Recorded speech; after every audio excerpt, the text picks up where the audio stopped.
इनकी शिक्षा कक्षा 5वीं तक मराठी भाषा में एवं कक्षा 6वीं 7वीं की कन्नड़ भाषा में हुई थी। ये कन्नड़, मराठी, हिंदी, उर्दू एवं संस्कृत भाषा के जानकार थे।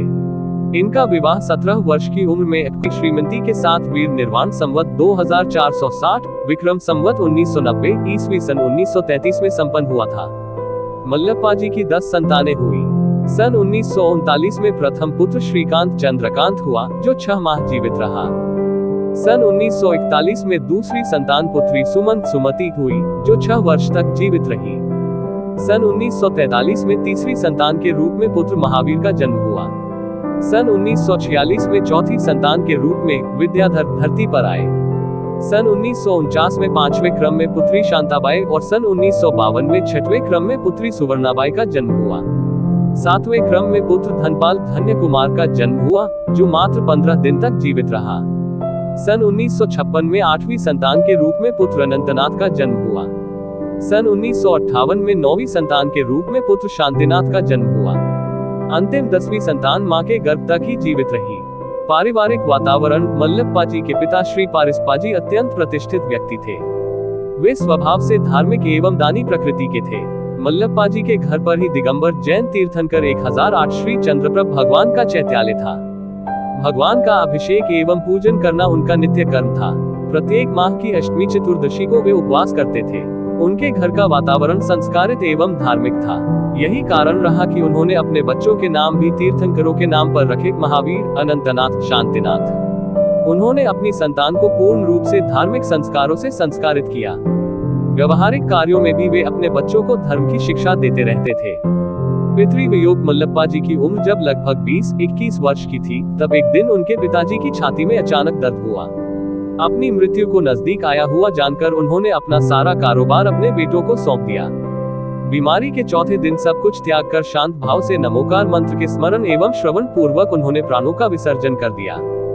अभिरुचि। श्री मल्लप्पा जी के पिताजी स्वाध्याय प्रेमी थे। वह हमेशा कहा करते थे, क्या मैं अपने बेटों को अपने जीवन काल में कभी स्वाध्याय करते देख सकूंगा। फिर अचानक ही उनके पिता की मृत्यु हो गई। पिता की उपस्थिति में उनकी इच्छा को पूर्ण न कर पाने की पीड़ा ने मल्लप्पा जी को स्वाध्याय प्रेमी बना दिया। पिताजी की मृत्यु के लगभग 1 माह पश्चात ही प्रतिदिन स्वाध्याय करने का संकल्प कर लिया और घर पर ही प्रतिदिन स्वाध्याय करना प्रारंभ कर दिया। परिवार के साथ साथ अड़ोस पड़ोस के लोग भी स्वाध्याय में बैठने लगे। ग्रंथ पूर्ण होने पर वे उसका निष्ठापन गाजे बाजे से आनंद पूर्वक गन्ने आदि को सजाकर मिष्ठान वितरण आदि करके किया करते थे। जब तक गृहस्थावस्था में रहे तब तक परिवार में सामूहिक स्वाध्याय चलता रहा। त्याग के प्रति निष्ठावान। त्याग के प्रति आपकी गहन निष्ठा थी। बचपन में ही उन्होंने अंग्रेजी दवा खाने का त्याग कर दिया था। वे दशलक्षण एवं 16 कारण पर्व में एक आहार एक उपवास करते थे। प्रत्येक अष्टमी व चतुर्दशी को प्रोषित उपवास करते थे। लगभग 20-21 वर्ष की आयु में आपने जूते पहनने का आजीवन त्याग कर दिया था। जब वे पिताजी के स्वास्थ्य के बिगड़ने पर दवा लेने औषधालय गए थे, तब उन्हें सूचना मिली कि पिताजी का स्वास्थ्य बिगड़ता जा रहा है। वे दौड़ते हुए घर आ रहे थे, लेकिन पैरों के जूते दौड़ने में बाधा उत्पन्न कर रहे थे। अपने जूतों को हाथ में लेकर जब वे घर पहुंचे तब उनके पिताजी का देहावसान हो चुका था। इससे उन्हें गहरा धक्का लगा।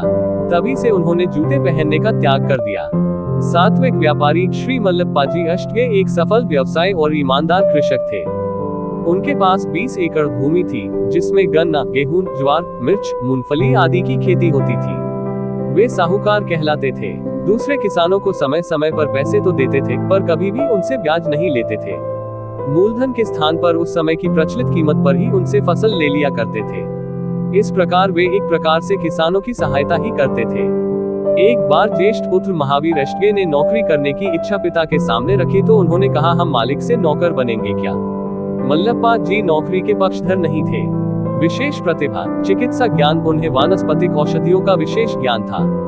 उनके हाथों से निर्मित की जाने वाली छोटे बच्चों की दवा तो जैसे रामबाण थी।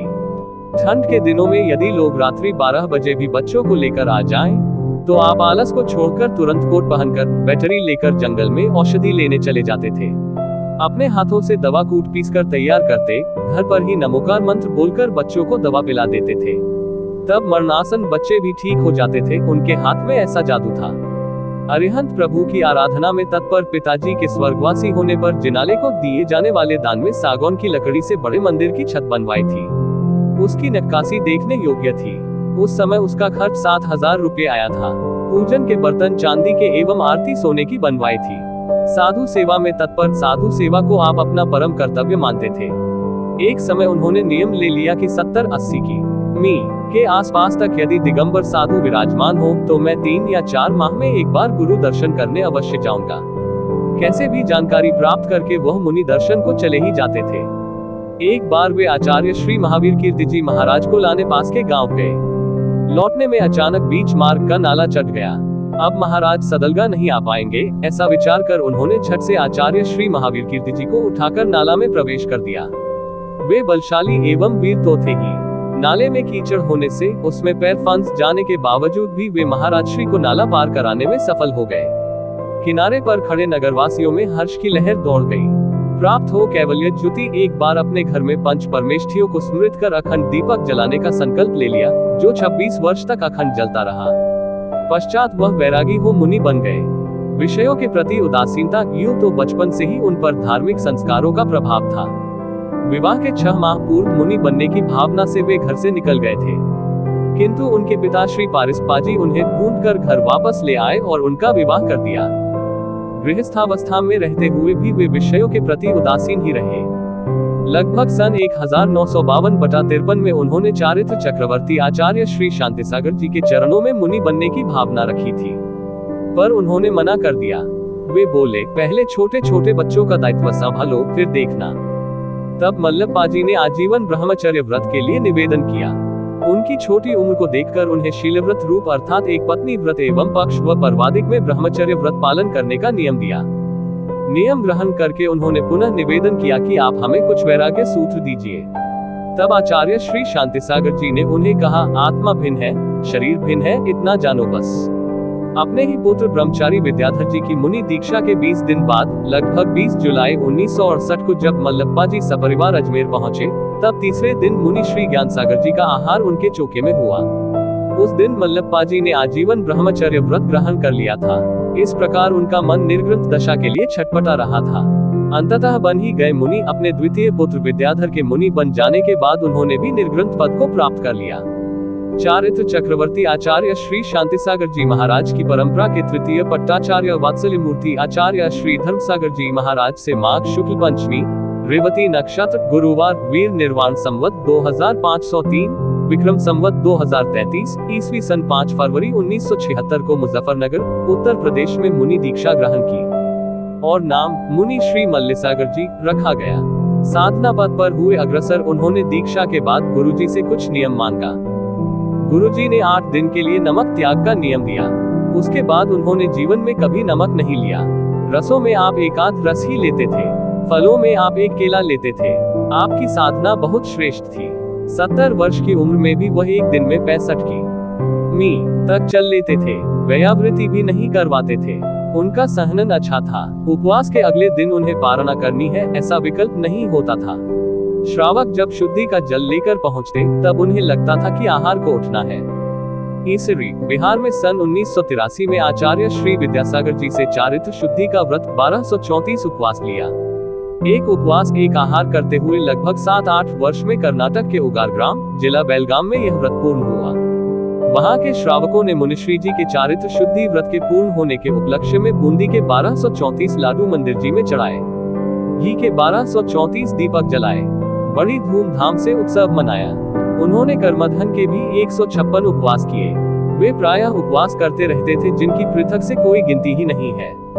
स्वयं तीर्थ बनने का पुरुषार्थ भव्य जीव तीर्थ क्षेत्रों की वंदना स्वयं तीर्थ बनने के लिए करता है। मल्लप्पाजी ने भी अपने जीवन काल में सिद्ध क्षेत्र श्री सम्मेद शिखर जी की यात्रा 3 बार की। एक बार माता पिता के साथ, दूसरी बार पत्नी तथा बच्चों के साथ, तीसरी बार मुनि दीक्षा के बाद आचार्य श्री विद्यासागर जी के साथ पैदल की। इसके अलावा पावापुर जी, चंपापुर जी, मांगीतुंगी जी, गिरनार जी, प्रवचनरत मुनि श्री मल्लिसागर जी, कुंथलगिरी जी आदि अनेक सिद्ध क्षेत्रों की वंदना भी आपने मुनि अवस्था में की थी।